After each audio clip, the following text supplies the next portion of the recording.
With so many options out there for wavetable synthesis, it might be easy to overlook a few synthesizers along the way. One of those synthesizers that I've overlooked for years is Wavetable, Ableton's own wavetable synthesizer. So in today's video, we're going to take a look at Wavetable in the context of making ambient music so you guys can see exactly why Ableton's own Wavetable is such an amazing, intuitive, and easy to use synthesizer so you can add it to your own ambient productions. All right, so if you like this kind of video, make sure you smash that like button on the way in, subscribe to the channel if you guys feel called to do so, and be sure to check out my brand new community on Patreon, where I'm offering full exclusive track walkthroughs, exclusive presets, a whole Patreon community, and so much more. Check it out, the link is down below. That being said, let's get into some Ableton Wavetable. All right, so here we are inside of Ableton Live 11. Now the goal with today's video is to show you guys around Wavetable and show you guys why I feel Wavetable is an amazing option when it comes to making ambient music. Admittedly, as you guys know from watching the intro, I have slept on Wavetable for so many years, and I feel really guilty about that. But I recently had a revelation. I was like, you know what? I really should take another look at this synth. It comes with Ableton Live Suite, and it has so since version 10, and wow, I'm pleasantly surprised. So if you guys don't have Wavetable, then or you're interested in know how to use Wavetable a little bit better, this video is definitely for you. Or if you're just curious about checking out a new synth, because this is included, like I said, inside of stock Ableton Live Suite, and it's a really solid synthesizer, as you will see. So first things first, Wavetable is an 8-voice polyphonic wavetable synthesizer. If that is too much for you, then basically it plays wavetables. It has 2 oscillators.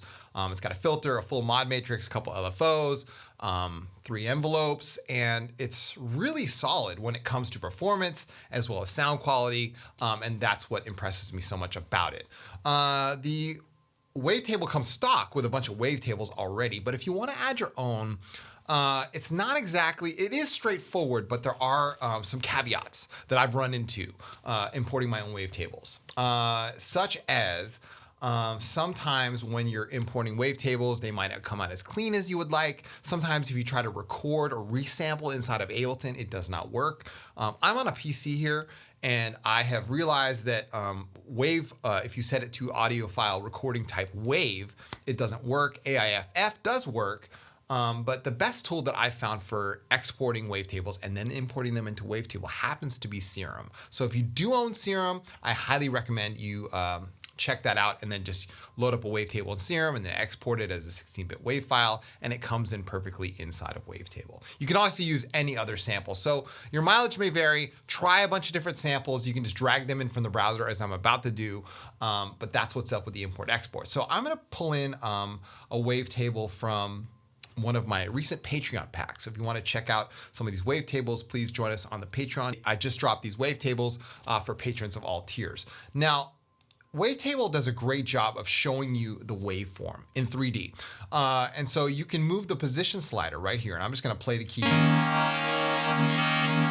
And you can hear that it's scanning through that wavetable that I've created. I created this wavetable inside of Vital. I then exported it, imported it into Serum, and then dragged it into here. Now the user folder becomes whatever folder that wavetable was dragged in from. So the user folder is now this Patreon table folder that I've created over here. So just so you know where those wavetables are coming from. Now over here on the left, you're gonna see if you don't like this whole oscillator view here, if things are too small inside of the Ableton stock, bottom browser view, Wavetable is a really cool feature where you can flip it up and you get the full plugin. Now, if you don't see all of this, it's because you only see half of it. If you drag it up halfway, you get the envelopes and the LFOs. But if you drag it all the way up, hey, then it becomes almost like a full plugin interface. The MIDI and the matrix comes available here on the bottom, and you have just a lot more screen real estate to work with. I love this. I was shook when I figured this one out. I'm like, wow. Wavetable lets you see the entire thing. Not only that, but can you see your wavetable in horizontal view? And you can click this button over here and you can see it in circular view, 360 degrees. How incredible is that? I mean, that's really a solid design choice, especially when it comes to wavetable synthesis. All right, so I'm gonna pull this and consolidate it back down. So you have access to a sub oscillator over here on the left, so you can just instantly put a sub oscillator on here. All right, so that's a nice touch. The tone knob is basically the shape of the oscillator. All the way at 0% is a sine wave, and then it gets a little more, shall I say, sharp when you get up to 100%. All right, so we can find somewhere in the middle. You can lower that octave from 0, 1, or a whole 2 octaves down. And then you can transpose this in right here. Now you have a panning control right here on the left.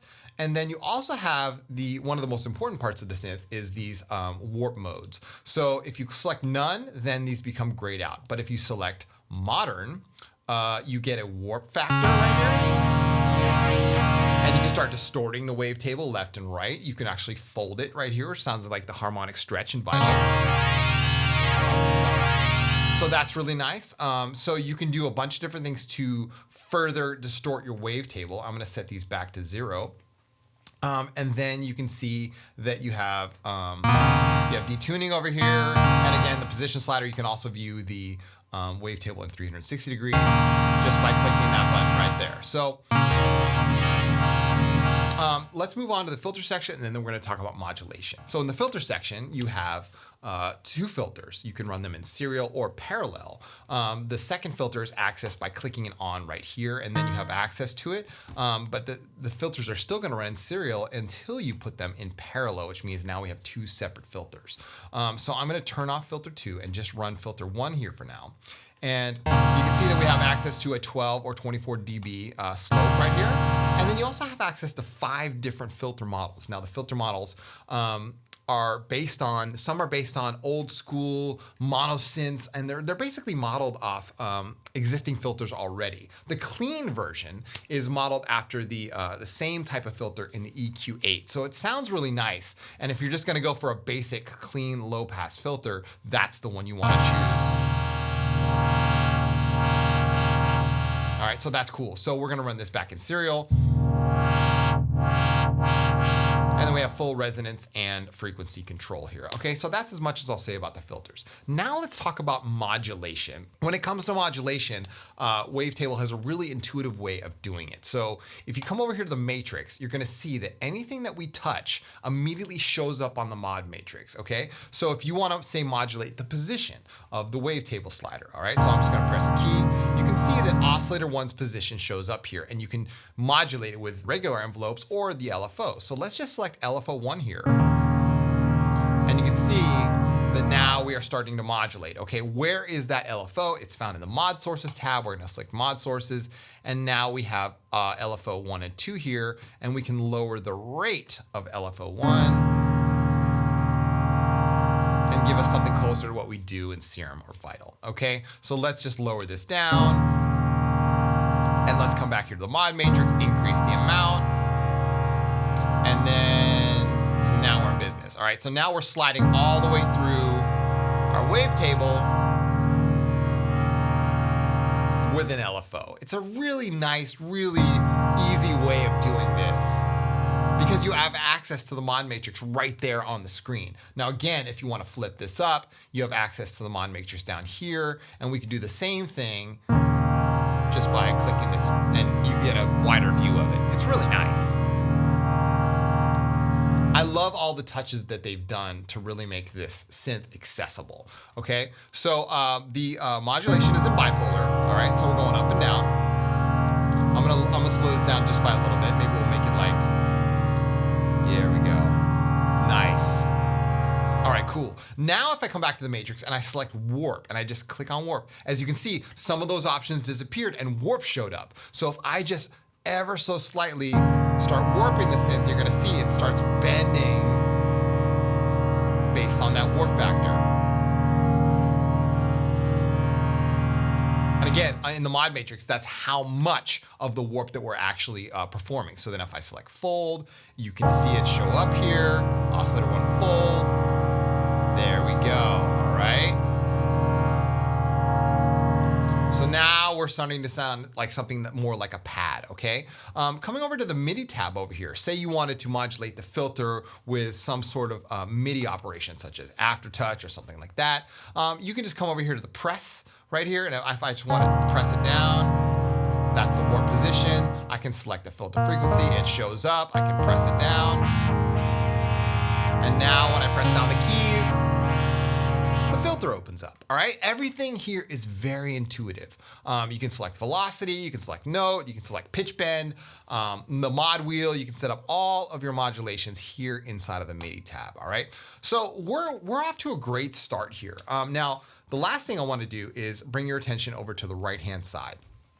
So you can select mono or poly, meaning you can have a mono synth or you can have a polyphonic synthesizer with up to 8 voices. Now, the coolest feature of what I think Wavetable really shines at is the Unison modes. You have, 7 different Unison modes. And each one has a sort of a different character and a different feel to it. So if I'm just select none, we have no Unison, right? But if you select classic, you can immediately hear, then you automatically get that classic unison separation of the waveforms. If you don't know, unison is basically taking all the waveforms and separating them out and therefore moving them apart and creating a much more analog style feel to all of this, all right? So I'm gonna select shimmer, which has its own vibe to it. We're gonna lower the amount and listen to this. That's incredible. I love that. If you up the amount, it increases the detuning amount. But if you just give it a slight, ever so touch of unison, you're really in business here. Now, this doesn't sound like a pad until we actually modulate the amp envelope here. So I'm just gonna give this the classic ADSR here with the 5 second, increase the sustain and make it 5 seconds. And now, here we go, you can adjust the slopes here. It's really easy to access this. There we go.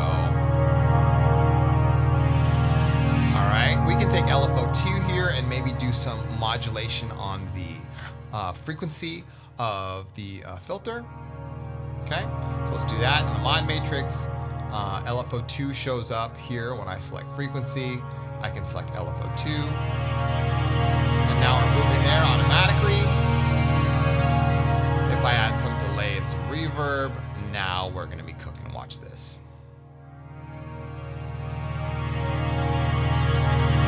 Let's play our example track here in the back, and 1, 2, 3, here we go.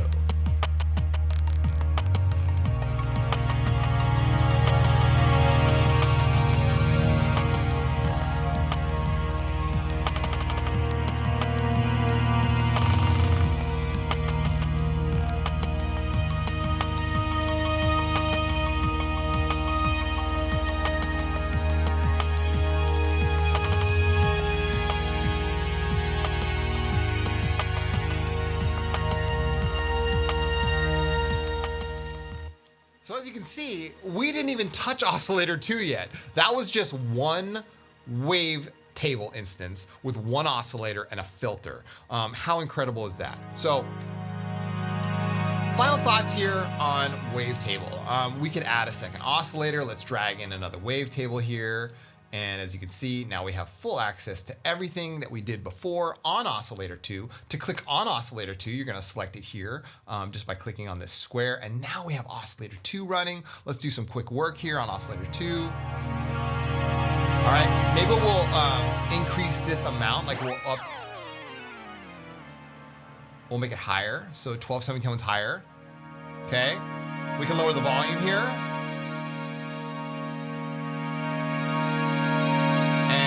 Do this like a FM warp here. Look at that.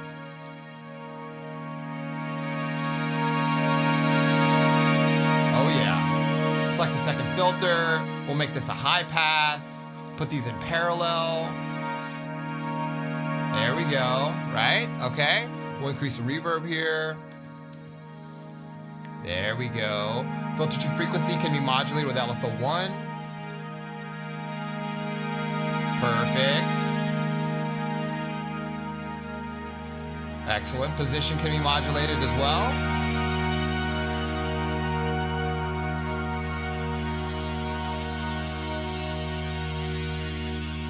Awesome. Lower the amount. Excellent. And now let's play the track one more time. Yes.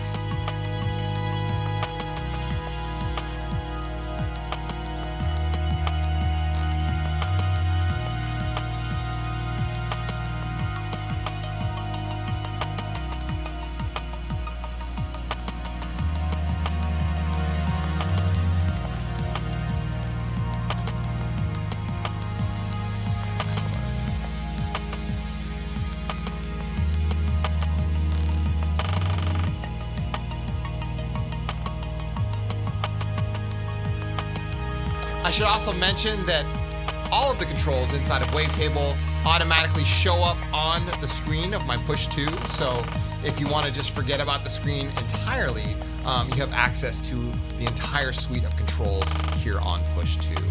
Thank you guys so much for watching. I really appreciate it.